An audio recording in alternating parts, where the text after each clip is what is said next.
Magandang umaga sa lahat. Ngayong umaga ay babasahin natin ang ika-33 kabanata ng mga bilang at ang magbabahagi ng salita ay si Pastor Jason. Halos patapos na tayo sa librong ito.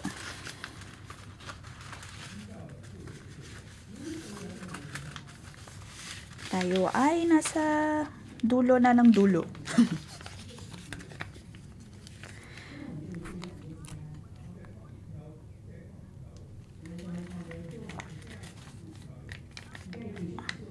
Ang buong kampo ng Israel ay nagpaikot-ikot sa ilang ng 40 taon. At dito ay makikita natin na papasok na sila sa lupang pangako. Ngunit sa lahat ng ito, ano nga ba ang ating maalala?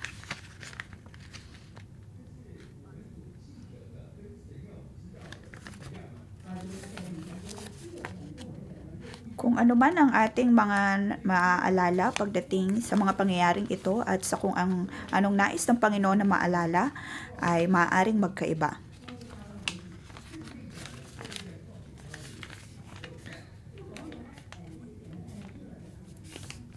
Dito makikita natin na nagkaroon sila ng 40 istasyon pagdating sa ilang. Madaming nangyari sa kanilang paglalakbay. Maaaring ang maalala natin ay ang nangyari kay Miriam o kaya ang rebellion ni Korah. O maaaring ang immoralidad na nangyari sa Shittim. Ang lahat ng ito ay mga importanteng bagay na nangyari sa Israel. Ngunit mababasa natin sa chapter na ito na hindi iyon ang nais na ipaalala ng Panginoon. Hindi na niya nabanggit ang mga immoralidad na ito dahil ang naunang henerasyon ay wala na. Maraming nangyari katulad ng pagkain ng ibon na mula sa Panginoon.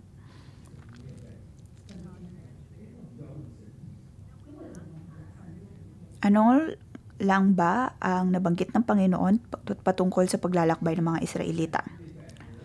Unang bersikulo, itong mga yugto ng paglalakbay ng Israel mula sa Ehipto ayon sa kanilang pangkat sa pangunguna ni Moses at Aaron.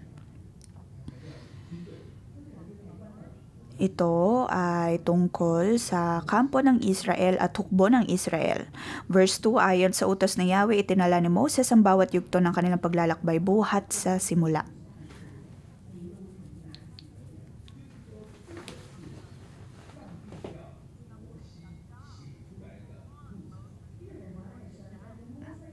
Ang mga bagay na ito, mga pangyayaring ito, ang nais ng Panginoon na itala ni Moses. Ibig sabihin ng kabanatang ito, lahat ng naisulat sa kabanatang ito ay mula sa perspektibo ng Panginoon. Ito ay ang pagtingin sa paglalakbay ng Israel ayon sa kung ano ba ang nakikita ng Panginoon. Ito ang nais na makita ng Panginoon. Marami tayong natatandaan pagdating sa paglalakbay ng mga Israelita, maging tayo. Ngunit ang pinaka-importante pa rin sa lahat ay kung ano ba nga ba ang nais ng Panginoon na maalala natin.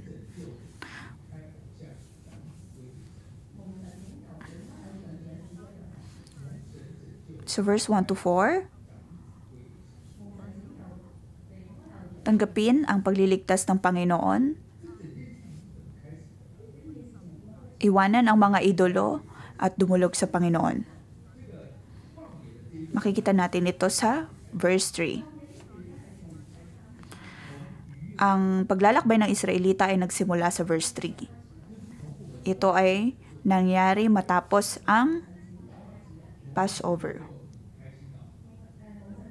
o Paskwa.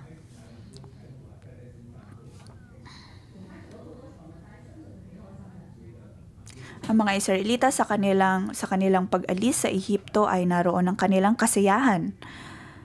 At sila'y masigla at buong tapang na umalis sa Ehipto dahil sila'y matagumpay na nakaalis. Ngunit ito'y nagiba nang sila'y papunta na sa ilang. Nabanggit dito ang tungkol kay Ramses. Anong ibig sabihin ng Ramses? Ang ibig sabihin ng Ramses ay anak ng araw.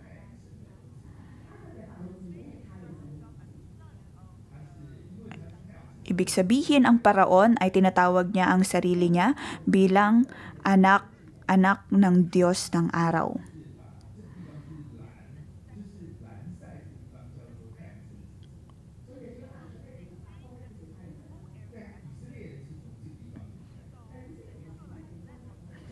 Kung kaya naman masasabi natin na ang mga Israelita ay lumisan sa kampo o sa lugar ng isang Diyos-Diyosan.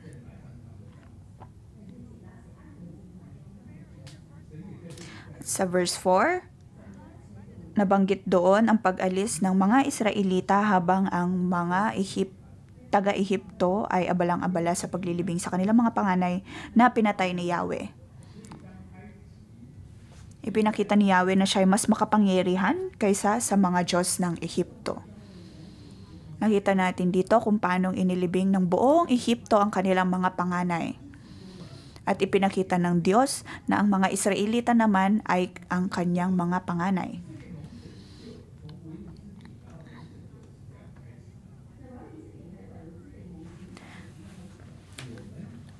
Natanggap ng mga Israelita ang pagliligtas ng Panginoon at ang habag at biyaya ng Panginoon sa lugar na ito. Sila ay iniligtas ng Diyos mula sa lugar na puno ng Diyos-Diyosan. Sa parehong sitwasyon, tayo man din ay iniligtas ng Panginoong Hesus, kung kaya naman napaka-importante din na iwan natin ang ating mga Diyos-Diyosan. Kailangan nating magsimula sa ganitong perspektibo. Ito ang tamang simula. Ito ang dapat at tamang simula. Maaaring nakatanggap na tayo ng pagliligtas at hindi na tayo sumasamba sa mga Diyos-Diyosan.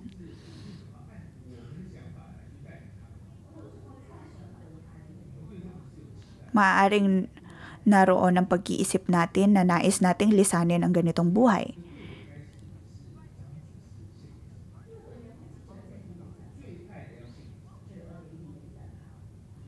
Ngunit ang tapang perspektibo ay ang ialay o isuko sa Diyos. Isuko sa Diyos ang lahat.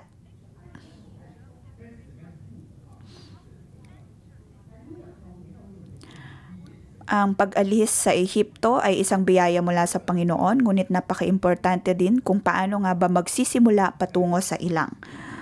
Pangalawang seksyon ay mula verse 5 hanggang 14. Mula sa Ramses, nagkampo sila sa Sukot at sa marami pang mga lugar. Bawat punto sa paglalakbay na ito ay napaka-importante.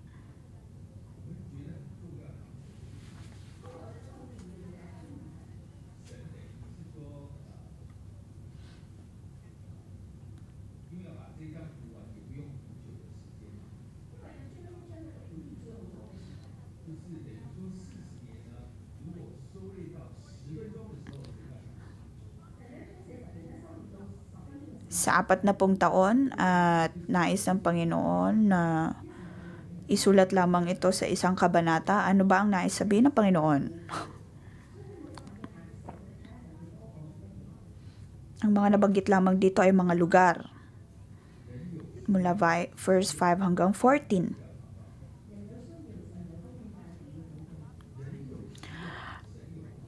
Ang mga tao ay may pangangailangan, ngunit ang Diyos ay Diyos na nagbibigay probisyon, kung kaya naman naka-importante na manalangin sa Kanya. Ating bibigyang tiin ang verse 9, mula sa Mara nagtuloy sila ng Elim, nakakita sila roon ng 12 bukal at 70 puno ng palmera at nagkampo sila roon.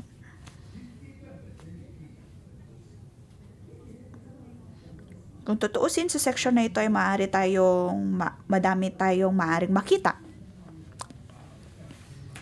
Isang halimbawa ay nang sila'y pumunta sa isang parte ng ilang at Ang mga taga-Ehipto na naghahabol sa kanila ay nalunod na lamang sa dagat. At matapos nito ay nagsiawit ang mga Israelita sa pangunguna ni Miriam.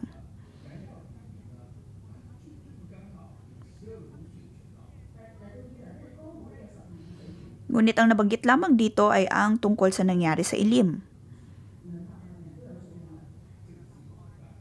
kung saan ang mga Israelita ay nakatanggap ng kanilang tubig dahil sa milagro na mula sa Panginoon. Pinakita ng Panginoon kung paanong nagbigay siya ng probisyon sa mga Israelita gayong nasa ilang sila.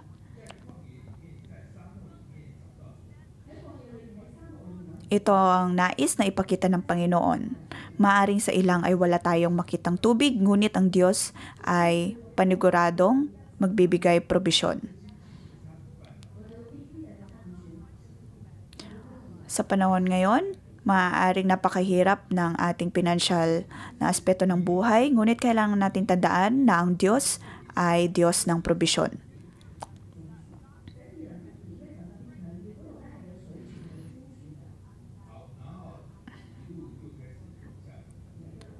Sunod, makikita natin ang iba pang mga lugar na napuntahan ng mga Israelita. Sa verse 14 ay nabanggit din na mula sa Alos nagkampo ang mga Israelita sa Rephidim, isang lugar na walang maiinom na tubig. Kung sa Elim ay mayroong bukal na pagkukunan ng tubig, ngunit pagdating naman sa verse 14, nang nagkampo ang mga Israel sa Rephidim ay walang tubig. Dahil sa bawat istasyon na ating pupuntahan ay may mga pangangailangan tayo. Makita din natin na ang mga Israelita ay may mga pangangailangan sa bawat istasyon na kanilang pinupuntahan.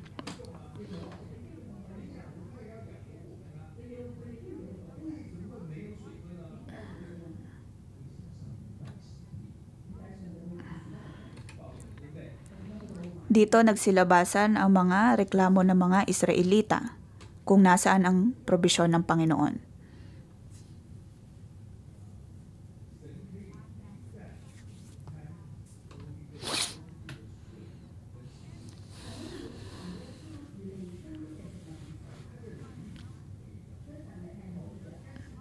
Sa bawat istasyon na ating pupuntahan ay paniguradong nandoon ang probisyon. Ngunit napaka-importante din na bilang tao ay matuto tayong manalangin at dumulog sa Diyos upang Kanyang ibigay ang ating pangangailangan. Kung tayo ay may pangangailangan, hindi natin kailangan magreklamo.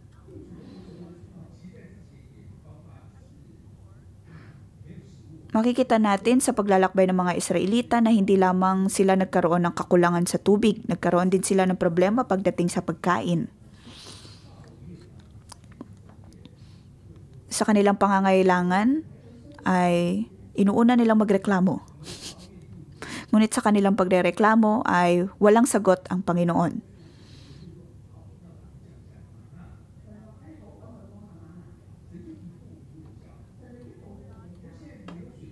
Ngunit nung unay nagreklamo sila na walang pagkain. Kung kaya nagpadala ang Diyos ng mana. Sumunod wala silang tubig at nagbigay ang Diyos ng tubig. Minsay sa galit ni Moses dahil sa pagrereklamo ng mga Israelita ay pinalo niya ang isang bato at mula doon ay may lumabas na tubig. Makikita pa rin natin dito ang habag at biyaya ng Panginoon sa mga Israelita.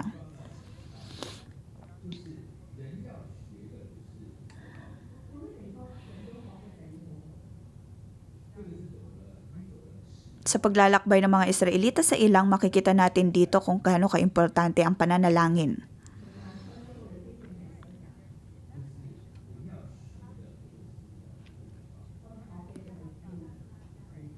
Napaka-importanteng manalangin.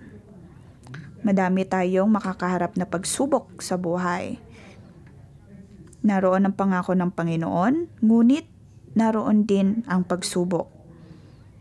Nais ng Diyos na matuto ang kanyang mga tao at kanyang mga anak na manalangin. Maaring may mga problema, ngunit matuto tayong manalangin. Huwag tayong magreklamo na tila ba hindi epektibo ang pagtulong ng Diyos. Imbes na magreklamo ay piliin nating manalangin. Pangatlong seksyon ay mula verse 15 hanggang 40. Mula sa Rephidim ay nagpatuloy sila sa paglalakbay.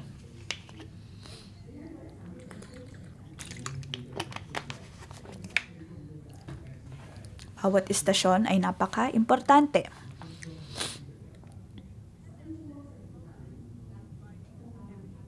Ngunit sa 10 minuto ng pagsusulat na ito ay tila ba hindi lahat ay importante.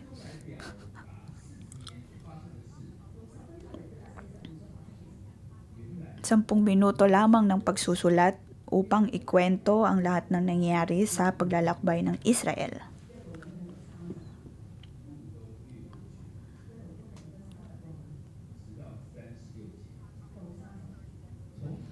Ngunit sa verse 36,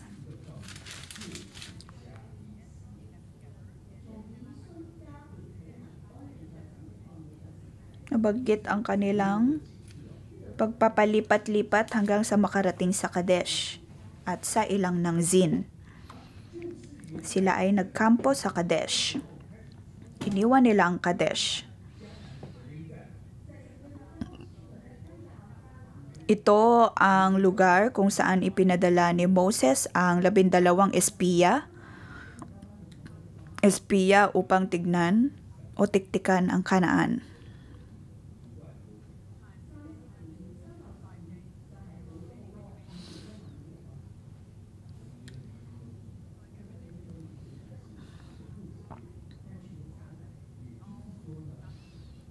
Sa chapter na ito, nakita natin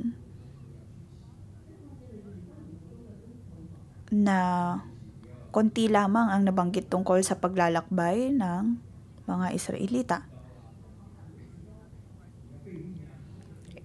Itunuturo dito na wag dapat tayo maging mayabang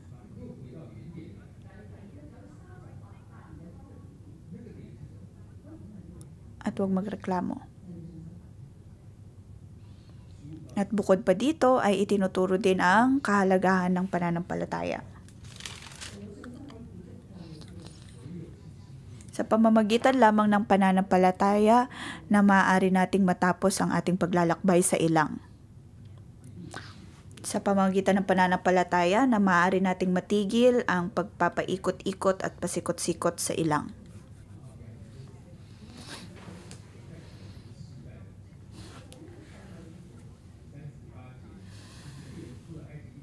Nang sila'y nasa Kadesh ay ang parehong panahon kung kailan namatay si Aaron.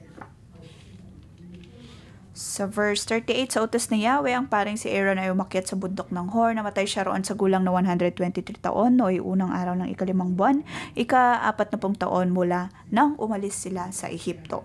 Sa verse 40, nabalitaan ng hari ng Arad na naninirahan sa timog ng Kanaan ang pagdating ng mga Israelita sa bundok ng Hor.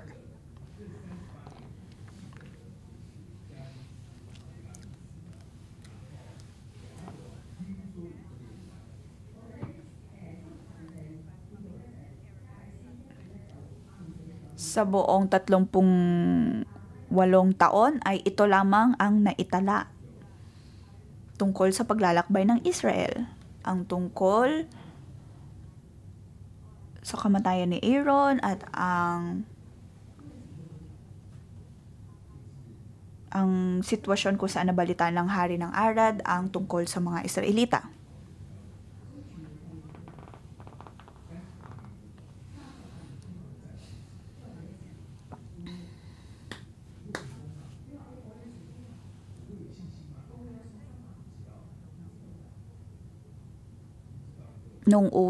Nung unay wala pang gaanong pananampalataya mga Israelita, ngunit nang sila'y bumalik sa isang panibagong paglalakbay matapos ang 38 taon ay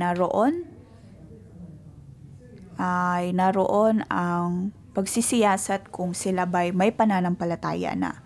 Ipinapakita lamang nito na sa susunod na henerasyon ay naroon pa rin ang dapat na pagkatuto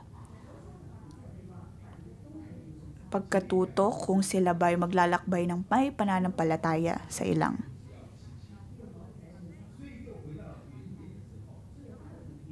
Sa unang henerasyon, tinuruan sila ng Panginoon kung paano dapat manalangin.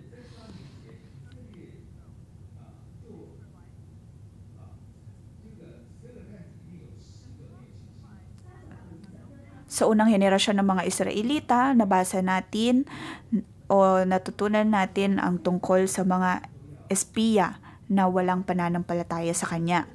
Walang pananampalataya sa Diyos. At dahil doon ay nakatanggap sila ng pagpaparusa mula sa Panginoon.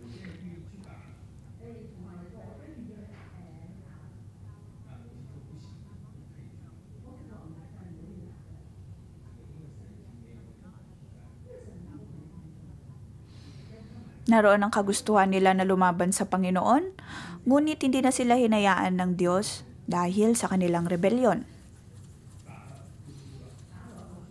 Bilang ganti, ay pinilit pa rin nilang makipaglaban sa mga Canaanites, ngunit sila ay natalo.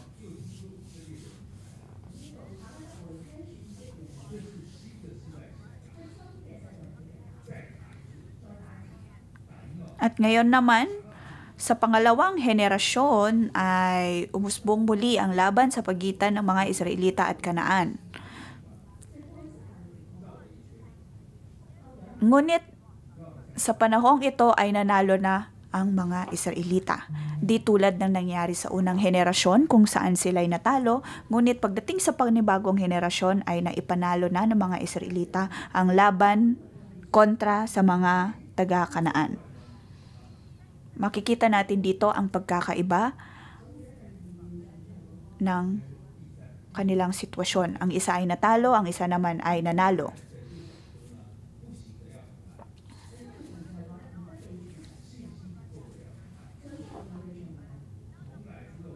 Makikita natin dito na tila na ulit lamang ang mga sitwasyon na kinaharap ng mga Israelita, ngunit magkaiba ang resulta dahil sila'y natuto na.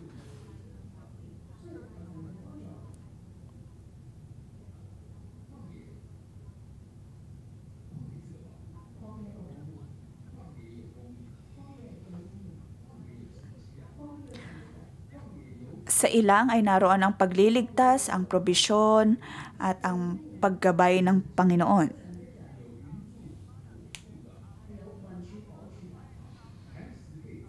Naroon ang paggabay ng Panginoon sa pamamagitan ng kanyang mga milagro, sa pamamagitan ng mana, sa ulap, ng apoy, at ng kung ano-ano pang mga milagro na mula sa Panginoon.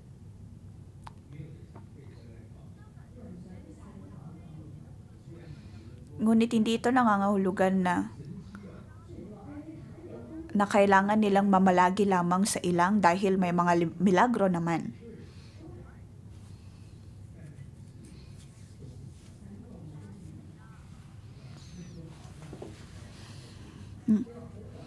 Hindi dahil na ibigay na sa kanila ang lahat ay mananatili na lamang sila sa ilang. Ngunit sa pamamagitan lang din ng pananampalataya na mayroon sila na kanilang makikita ang pangako ng Panginoon.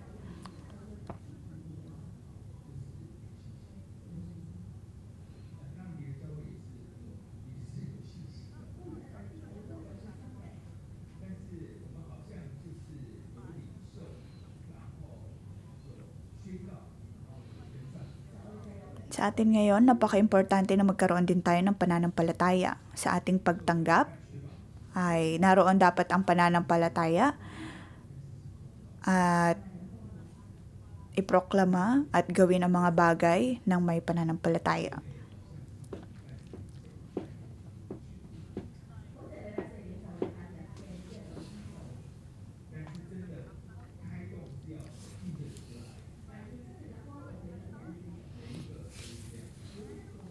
Sa ating iglesia, may mga pagkakataon na tayo'y nakakatanggap ng revelasyon mula sa Panginoon at saka ito pinoproklama ng may pananampalataya.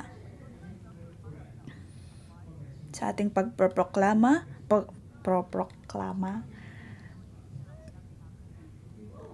napaka-importante na magkaroon ng pananampalataya.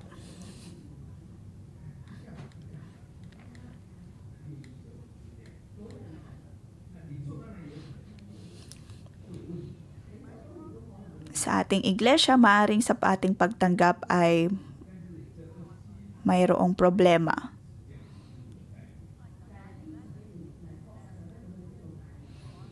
Ngunit sa lahat ng ito ay Diyos pa rin ang siyang patuloy na gumagabay sa atin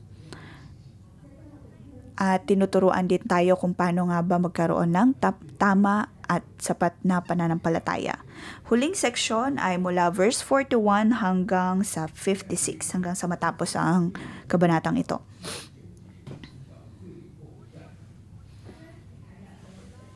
Mula verse 41 hanggang 49, ito ang huling mga lugar na napuntahan ng mga Israelita.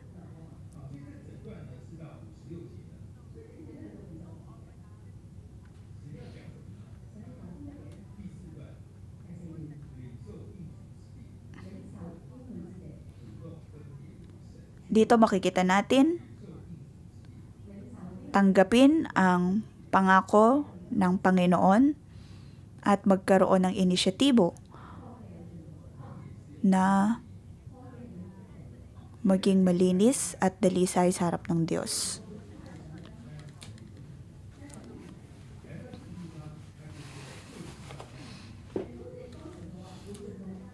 Dito makikita natin ang mga Israelita ay papasok na sa lupang pangako. Sa verse 52, palayasin ninyo ang mga nanirahan doon, durugin ninyo ang kanilang mga rebultong bato at imaheng metal. Gibain din ninyo ang mga simbahan nila sa burol.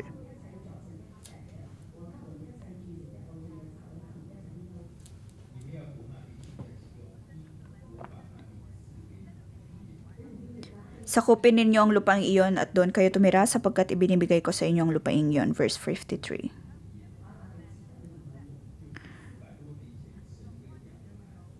Ibinigay ko sa inyo ang lupaing iyon. Iyon ang pangako ng Panginoon. Parehong pangako na mayroon siya para kay Abraham.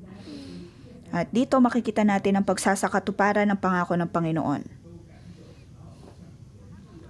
Ngunit naroon ang pagpapaalala ng Diyos na sa kanilang pagpasok sa lupaing iyon ay napaka-importante na kanilang durugin o gibain ang mga rebultong naroon.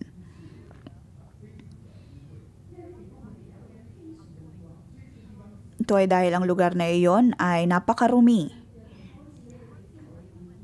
At sa pagbibigay ng Diyos ng lupaing iyon, ang nais niya ay malinis ang lugar na iyon. Verse 53, sakupin ninyo ang lupaing iyon at doon kayo tumira.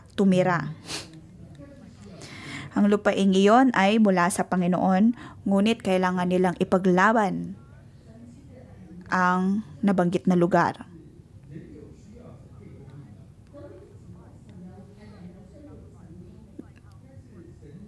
Dati, sa tuwing may binibigay ang Diyos ay tatanggap lamang ang tao. Ngunit pagdating sa chapter na ito, nabasa natin kung paano kailangan nilang ipaglaban ang ibinibigay ng Panginoon.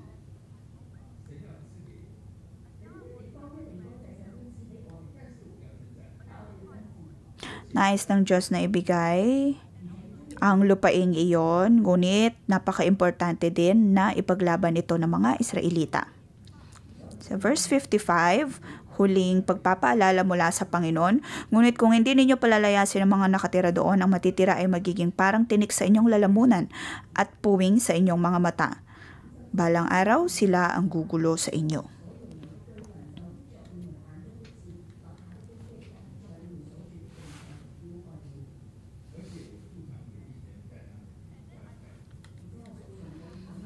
Kapag nangyari ito, sa inyo ko ipalalasap ang parusang gagawin ko sana sa kanila.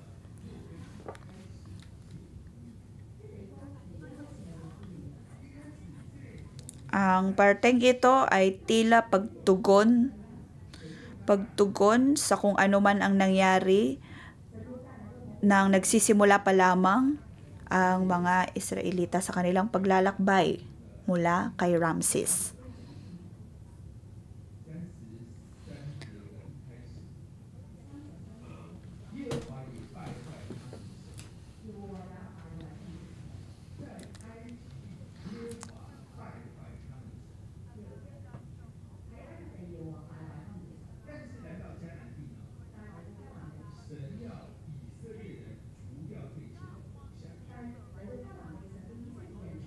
Nung unay, ang Diyos ang siyang sumira sa mga Diyos-Diyosan sa Ehipto.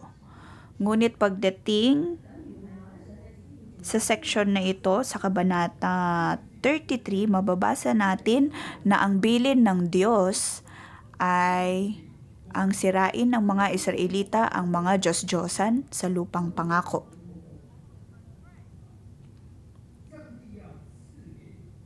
Nais ng Diyos na sila'y lumago.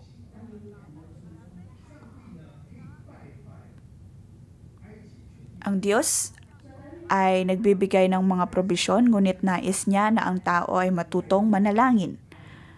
Kayang talunin at sirain ng Diyos ang mga Diyos-Diyosan, ngunit dito nais niyang makita ang mga Israelita na sirain ang mga Diyos-Diyosan. Ito ay mula sa perspektibo ng Panginoon.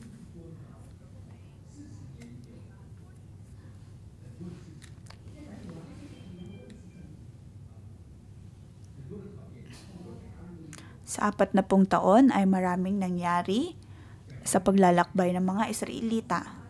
Madami silang mga pagsubok na nakaharap. Madaming nangyari. Ngunit pagdating sa konklusyon, tulad ng mababasa natin sa kabanatang ito, ay iilang punto lamang ang makikita natin. Kailangan tayo matutong manalangin. Napaka-importanting magkaroon ng pananampalataya. At sa pagtanggap ng biyaya mula sa Diyos, ay napaka-importanteng maging dalisay. Itong 3 punto lamang na ito ang siyang pinaka-importante. Sa ating buhay ay madaming nangyayari. Marami tayong iniisip, maraming emosyon na nasa atin. Bakit may COVID? Bakit may mga gyera? Bakit ang mundo natin ay palala ng palala? Madaming mga nangyayari sa ating paligid. Ngunit sa lahat ng ito, ang pinaka-importante sa lahat ay ang matutong manalangin, magkaroon ng pananampalataya, at ang maging dalisay upang matanggap ang pangako ng Panginoon. Mga kapatid, tayo'y tumayo at gamitin natin ang ating pananampalataya upang iproklama ang kagumputian ng Diyos at tayo'y kanyang tutulungan na matanggap ang kanyang mga pangako.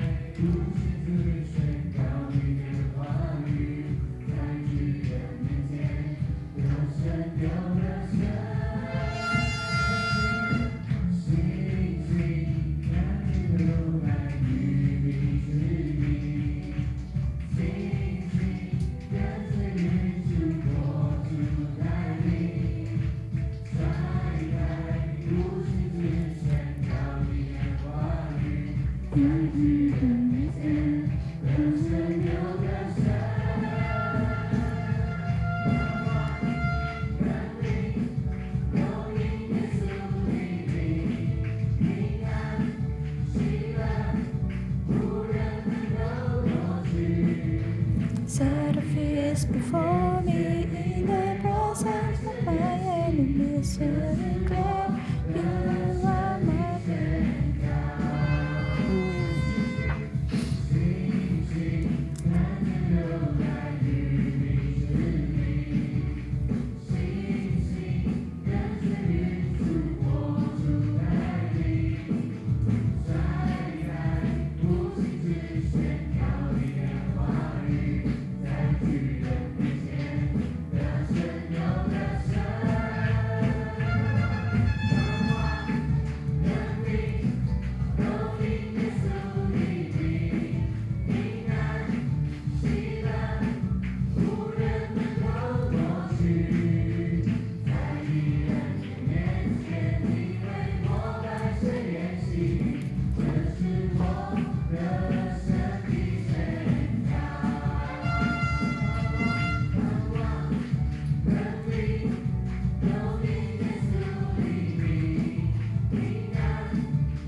Panginoon, pinupuri ka namin sa harap ng aming mga kalaban at sa pamamagitan mo ay maaari kaming magkaroon ng katagumpayan.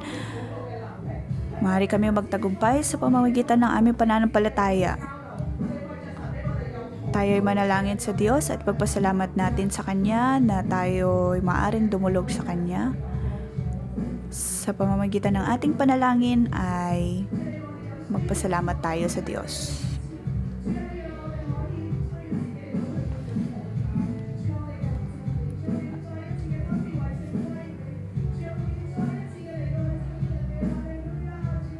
Panginoon, kailangan namin maging malinis at dalisay upang kami makadulog sa iyo. Panginoong Yesus, maraming salamat sa pagbibigay sa amin ng otoridad na makapanalangin at sa pamamagitan ng panalangin ay maaari kaming magkaroon ng mas malalim na relasyon sa iyo.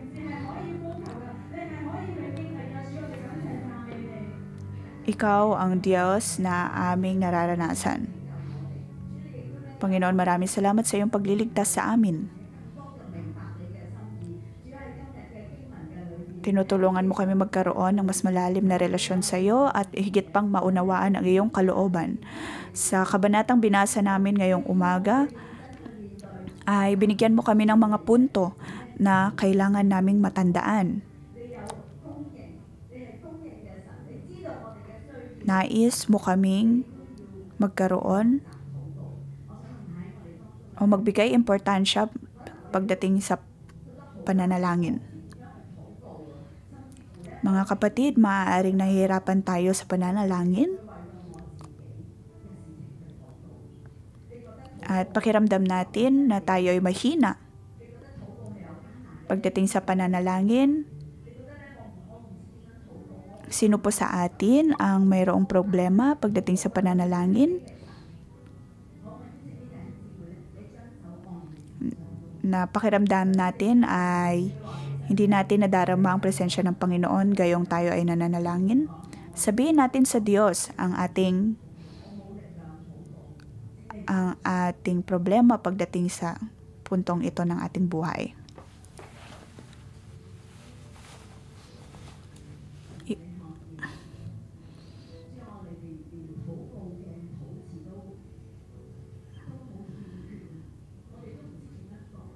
Panginoon, iyong nakikita na may mga pagkakataon na hindi namin alam kung anong dapat naming sabihin.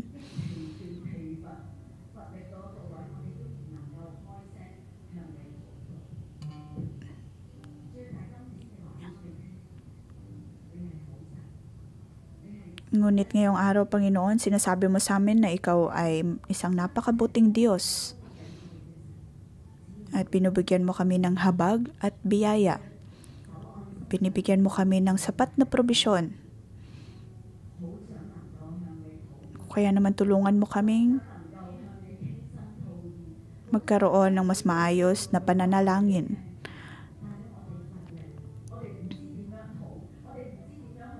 May mga kapatid kaming nais na dumulog sa iyo at manalangin sa iyo.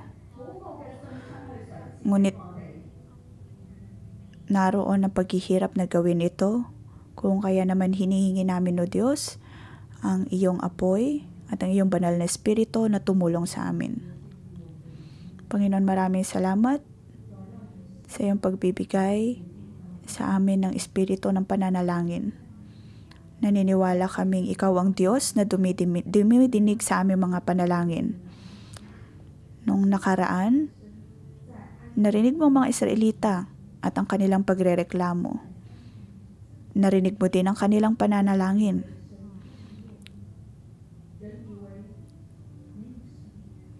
Pakiramdam nila ay wala ka ng pakialam. Ngunit naroon kang nakikinig sa kanilang mga daing. Naririnig mo ang kanilang mga reklamo at mga panalangin. At ngayong umaga kami naman ay dumudulog sa iyo. Bigyan mo kami, Panginoon, ng pangitain sa aming mga puso. Maaaring sa buhay namin ay hindi ka namin nakikita.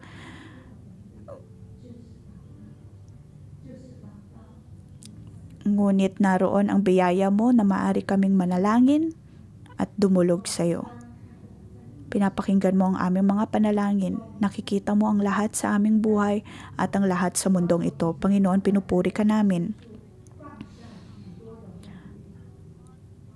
Naroon ang paglalagay lagi ng kaaway, ng mga kasinungalingan sa aming mga puso.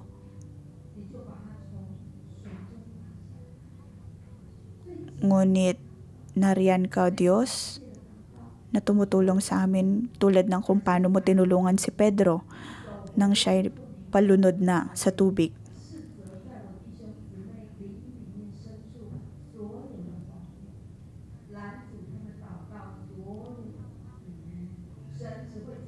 Kung kaya naman sa pagkakataong ito, Diyos, ay tulungan mo kami na matanggal ang lahat ng mga balakid na nagiging dahilan upang hindi kami makapanalangin sa iyo. Maaring naroon ang pakiramdam na hindi ganoon kaimportante ang pananalangin, ngunit tulungan mo kami, O Diyos, na mapagtagumpayan ang lahat ng ito at lisanin kami ng mga kasinungalingang ito.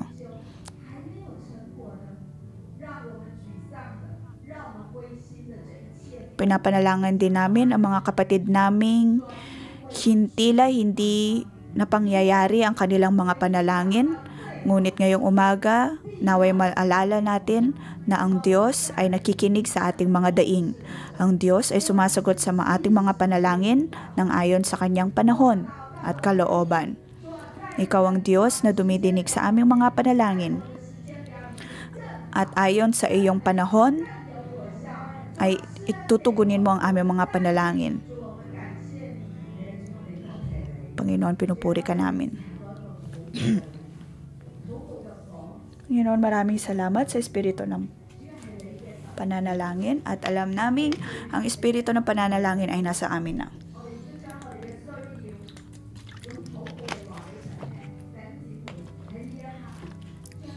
Kailangan nating mangusap sa Panginoon sa pamamagitan ng pananalangin. Maaring noon ay tila ayaw nating magsalita, ngunit ngayon ay nakikinig na ang Diyos sa ating mga daing. Simulan na po nating manalangin. Tungkol man yan sa ating mga sakit at karamdaman, mga paghihirap, o kaya ay pangangailangan sa pinansyal, o kaya ay problema sa relasyon. Buksan mo ang iyong bibig at simulang manalangin.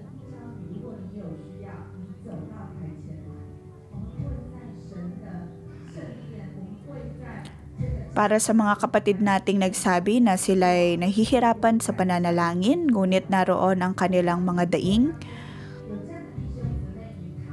naway magkaroon tayo ng lakas ng loob na sabihin sa Diyos ang lahat.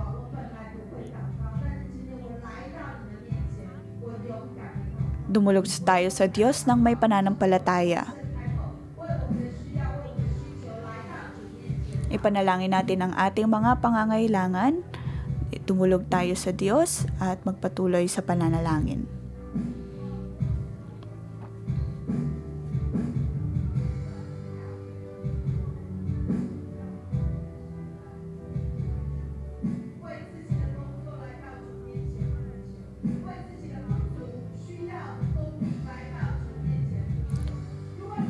Pagdating sa ating mga trabaho, ating ipinapanalangin ito sa Diyos. Ang Diyos ay Diyos na nagbibigay probisyon. Sa lahat ng ating mga sitwasyon, idulog natin ang lahat ng ito sa Diyos.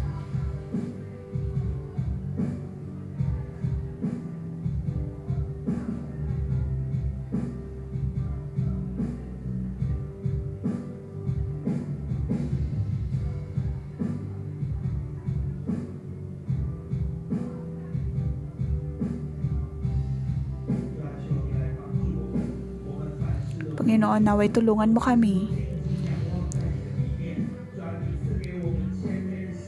Kami ay nakatungon sa iyo.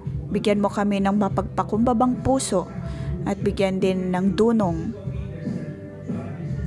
Ikaw ang Diyos na siyang nagbibigay probisyon sa lahat. Ikaw ang Diyos na nagbibigay ng milagro sa aming buhay. Tulungan mo kaming hindi lamang umasa sa aming mga sarili o sa aming mga kapangyarihan. Tulungan mo kaming tumulog sa iyo at manalangin sa iyo. Bigyan mo kami ng pananampalataya na sa aming pananalangin ay naroon kang nakikinig. Pinapasalamatan ka namin, O Diyos, dahil Ikaw ay napakabuti. Ikaw ang Diyos na siyang naghahari sa aming mga buhay. Naway pakinggan mo ang aming mga panalangin. Panginoong Jesus, aking pinapanalangin ng aking mga kapatid na sa kanilang paglalakad ng may pananampalataya at sa kanilang pagtulog sa iyo dahil sa kanilang mga pangangailangan.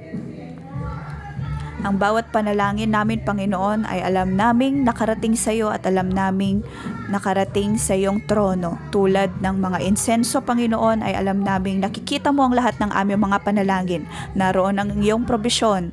Ikaw ang Diyos na siyang tumidinig sa aming mga panalangin. Sa pangalan ng Panginoong Jesus,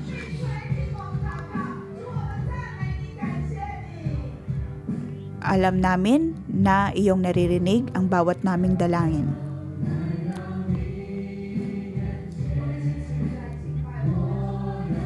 Tayo'y tumindig at purihin natin ang Diyos.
Panginoon, sa tuwing kami nanalangin, alam namin na maging mga bundok ay maaaring gumalaw.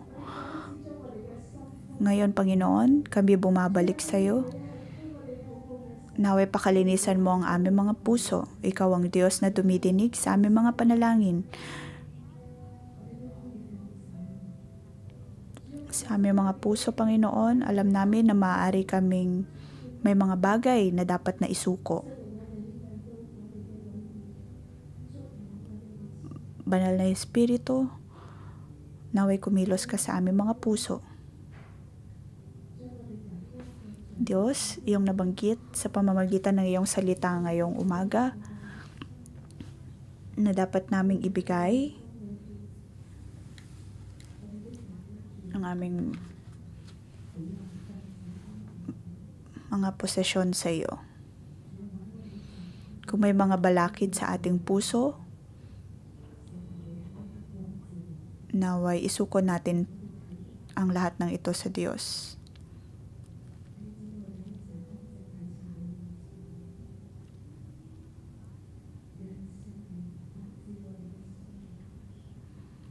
Naway liwanagan tayo ng banal na Espiritu.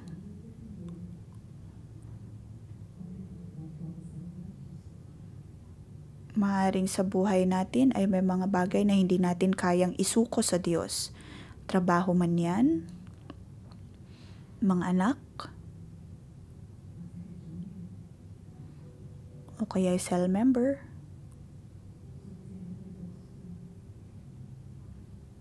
Maaring trabaho o kaya ministry.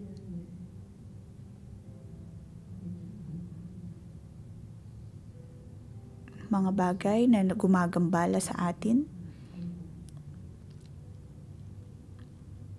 Mga bagay na nais nating kontrolin ng ayon lamang sa ating paraan.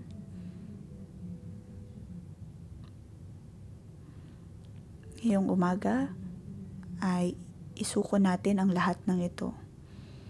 Panginoon Diyos, ayaw naming bitbitin ang mga pasanin na ito.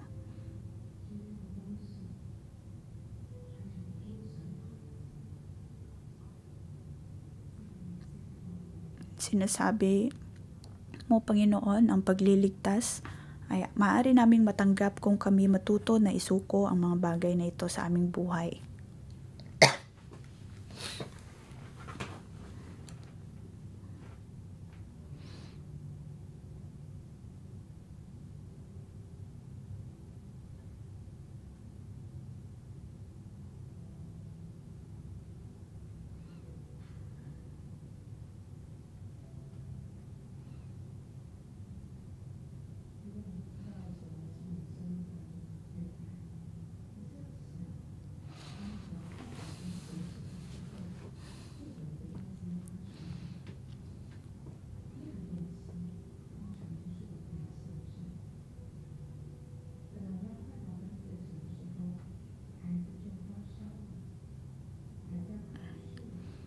Maaring sa ating pagsunod sa Diyos ay nakaharap tayo ng mga problema tulad ng kung paanong nagkaroon ng problema marahil sa ating pamilya, sa ating mga trabaho, sa ating mga relasyon, at sa iba pang mga aspeto ng ating buhay. Ito ang mga bagay na dapat nating isuko sa Diyos.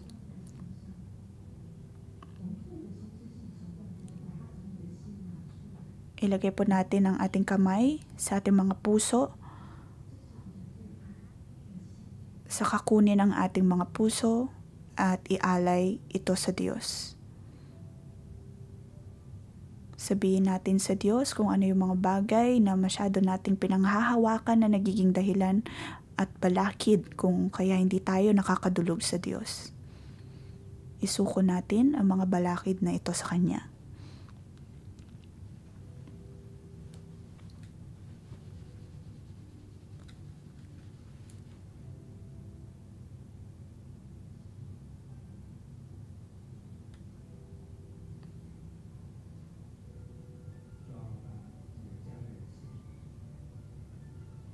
Panginoon, isinusuko sa iyo ang aking pamilya.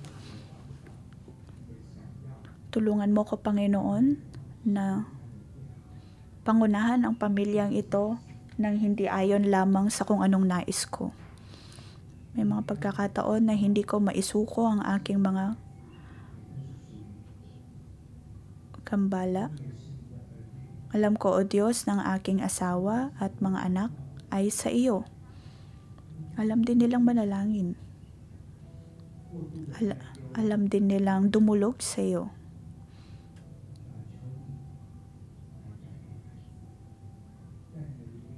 Ngunit may mga pagkakataon na ako'y puno lamang ng takot. Tulungan mo akong magbago. Tulungan mo akong magkaroon ng sapat na pananampalataya sa iyo. Panginoon, baguhin mo ang aking buhay. At sa pagbago ng buhay na ito, alam kong mapagpapalang aking pamilya. Aking isunusuko ang bagay na mahal ko at isunusuko ang lahat ng ito sa iyo. Panginoon, aking isunuko sa iyo ang aking mga cell members.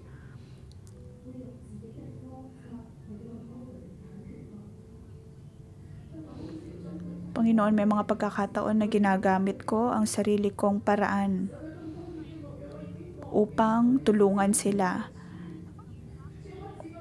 Ngunit sa lahat ng ito ay nakakaligtaan kong idulog sila sa iyo. Panginoon, patawarin mo ako. Patawarin mo ako, Panginoon, sa pagkabulag na ito. Patawarin mo ako, Panginoon, sa aking paggamit ng aking sariling paraan upang tulungan sila. Lagi kong nakakalimutan na sila ay mga anak mo din. Kung kaya naman ngayong umaga, Panginoon, ay isunusuko at inihahandog ko sila sa iyo. Ngayong umaga ay alam kong hindi ko na kailangang bitbitin ang mga pasanin na ito. Lahat ng mga bagay na gumagambala sa akin ay aking isunusuko sa iyo. Ang aking puso ay dapat na sumunod sa iyo. Lahat ng aking mga iniisip ay dapat na maisuko sa iyo. Panginoon, pinupuri ka namin ngayong umaga. Lahat kami ay nais naming ihandog ang mga bagay na nagiging balakid sa aming buhay.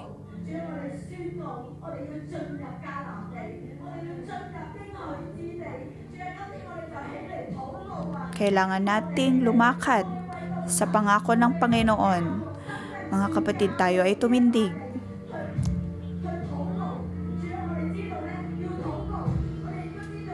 Ngayong umaga, ipanalangin natin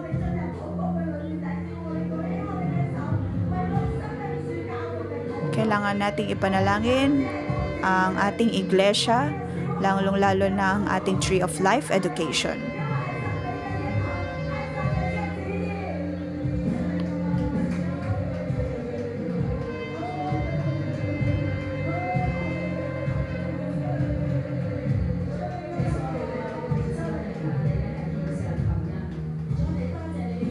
Panginoon, pinupuri kita, pinapasalamatan, maraming salamat dahil sa pamamagitan ng elesyang ito ay magkakaroon kami ng Tree of Life, Kindergarten, at naroon ang iyong habag at biyaya.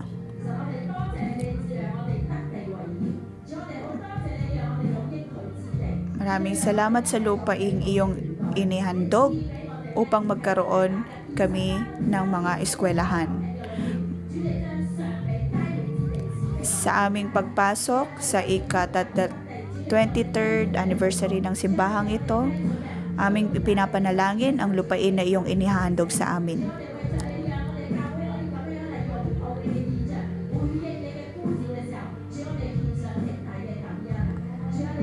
Sa pagpasok namin sa iyong pangako, Panginoon, naway pakalinisan mo ang bawat isa at alam namin, Panginoon, na iyong pinapadala ang iyong hukbo at mga anghel upang tulungan kami.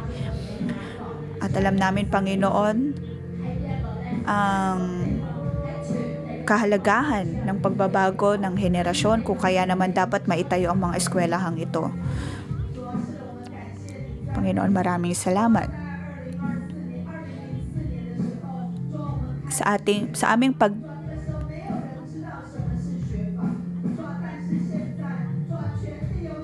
Panginoon, maraming salamat dahil noong 2004 ay nagkaroon kami ng Bible School. Sa buong mundo ay maraming Bible School. Ngunit may mga Bible School na hindi mula sa 611.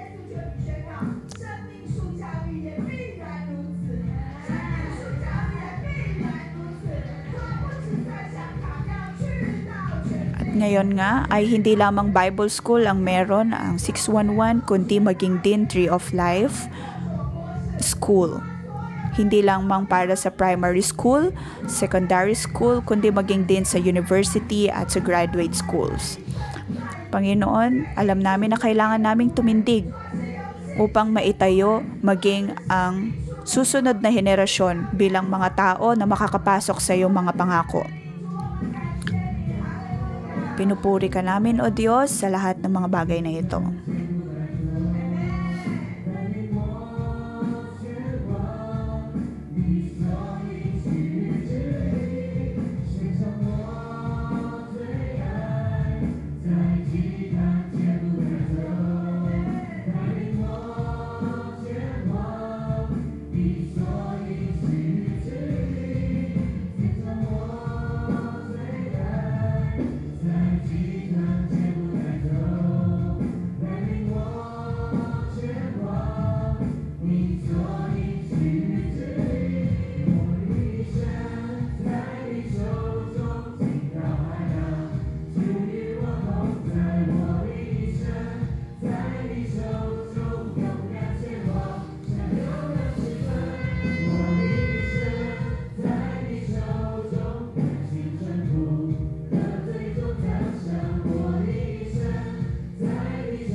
So verse 52.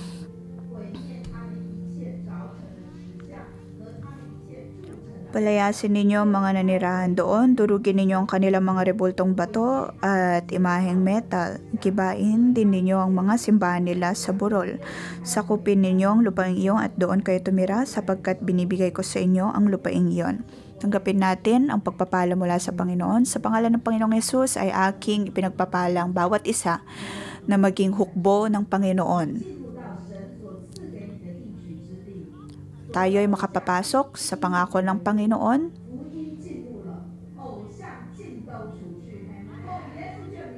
At kayang-kaya nating gabain ang lahat ng mga Diyos-Diyosan at mga idolo sa ating buhay.